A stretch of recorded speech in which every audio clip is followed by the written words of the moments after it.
ಪ್ರಿಯ ಭಕ್ತ ಜನಗಳೇ, ನಾ ಹೇಳ್ತೀನಿ ಕೇಳ್ರಿ. ಇದು ಆಷಾಢ ಮಾಸ ಐತಿ.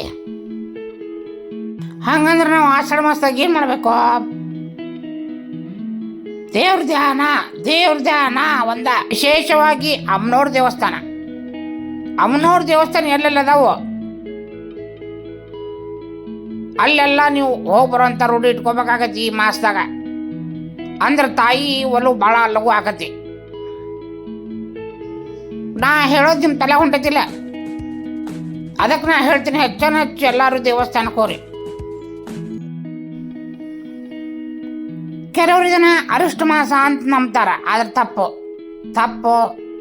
ಈ ಆಷಾಢ ಮಾಸದೊಳಗೆ ಬಹಳಷ್ಟು ಮಳೆ ಇರ್ತೈತಿ. ಹಂಗಾಗಿ ಯಾವ ಶುಭ ಕಾರ್ಯಗಳನ್ನ ಮಾಡ್ಲಿಕ್ಕೆ ಅನುಕೂಲ ಆಗಂಗಿಲ್ಲ. ಬಹಳಷ್ಟು ಮಳೆ ಆಗೋದ್ರಿಂದ ಅನಾನುಕೂಲ ಆಕ್ಕವ. ಹಂಗಾಗಿ ಏನು ಮಾಡಬೇಡ್ರಿ.